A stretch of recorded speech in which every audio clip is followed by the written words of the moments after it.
तो क्या वाकई में 74 दिनों में 75 सालों का इतिहास बदलने वाला है? तारीख पर तारीख और इंसाफ का फासला कम होने वाला है।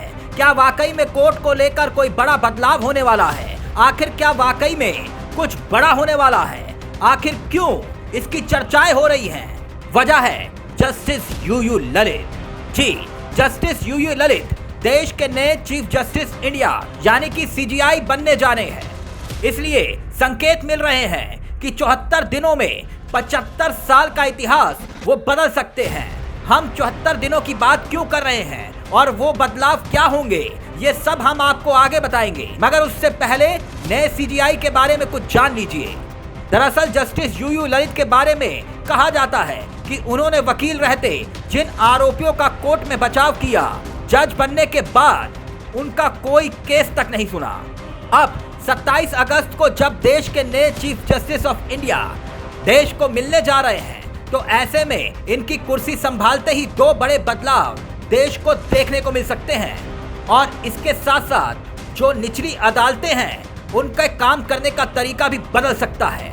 वो बदलाव क्या होंगे हम आपको आगे बताते हैं, मगर उससे पहले ये जान लीजिए कि आखिरकार मुख्य न्यायाधीश के लिए इनका नाम फाइनल कैसे हुआ। दरअसल 3 अगस्त को केंद्रीय कानून मंत्री किरण रिजिजू ने मौजूदा सीजीआई एन.वी. रमन्ना को लेटर लिखा। उसमें पूछा कि आपका उत्तराधिकारी कौन होगा। इस लेटर के जवाब में कॉलेजियम के साथ बैठक करने के बाद सीजीआई रमन्ना ने जवाब में यूयू जस्टिस का नाम लिखा। अब आपको ये जानकर हैरत हो सकती है, वो सिर्फ और सिर्फ 74 दिनों के लिए सुप्रीम कोर्ट के मुख्य न्यायाधीश बनेंगे।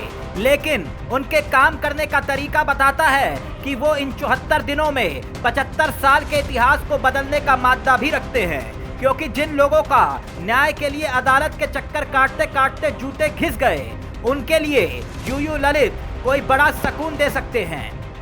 क्योंकि इसका उदाहरण हम आपको देते हैं। दरअसल कुछ रोज पहले एक सुनवाई के दौरान जस्टिस ललित ने पूछा था कि जब बच्चे 7 बजे स्कूल जा सकते हैं, तो कोर्ट में सुनवाई सुबह 9 बजे क्यों नहीं हो सकती?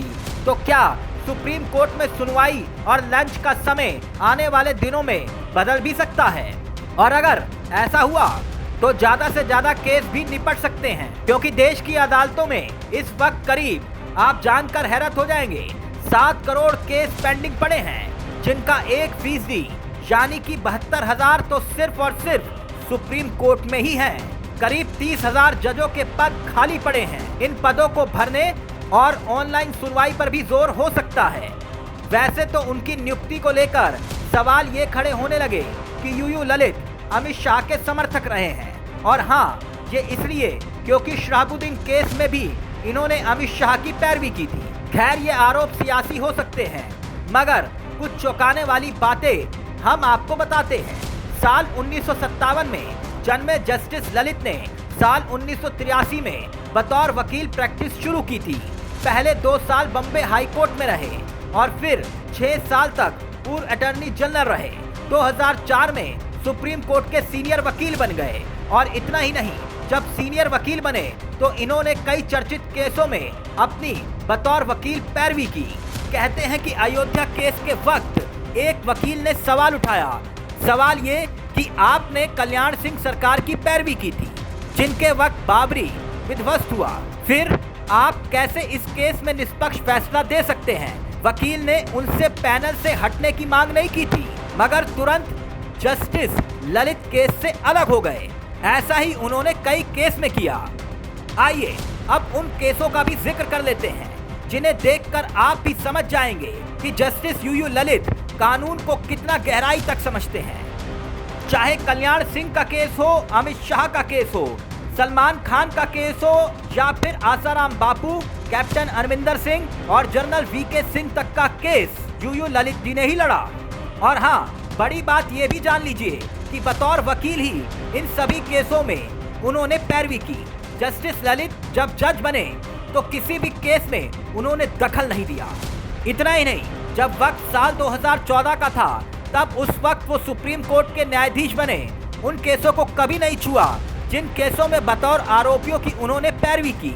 इसलिए देश के बनने जा रहे चीफ जस्टिस ऑफ इंडिया के लिए ऐसी बातें हरगिज नहीं होनी चाहिए। ये भी सच है कि हमारे देश की आवाम आज भी कोर्ट से न्याय की उम्मीद के लिए देखती है। तो याद कीजिए योगी सरकार के उस फैसले को जिसमें योगी आदित्यनाथ ने 900 वकीलों को सिर्फ इसलिए हटा दिया क्योंकि वो सरकार का पक्ष सही तरीके से कोर्ट में नहीं रख पा रहे थे। अदालत में सिर्फ तारीख पर तारीख ली जा रही थी। और हाँ, आप तो जानते हैं जब आप कोई जमीन का केस ही कोर्ट में लेकर जाते हैं तो अदालत में खड़े हुए वकील क्या कहते हैं आपसे?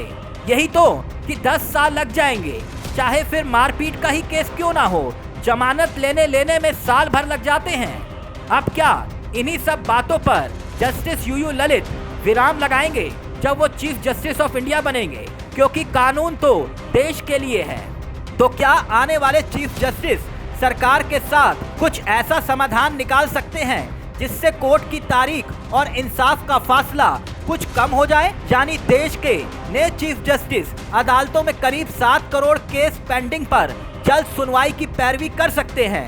करीब 30,000 जजों के पदों को भरने को लेकर भी कोई कदम उठा सकते हैं। और हाँ, ऑनलाइन सुनवाई पर उनका जोर भी हो सकता है जिससे न्याय की आस लगाए देश की आवाम को कुछ राहत मिल जाए।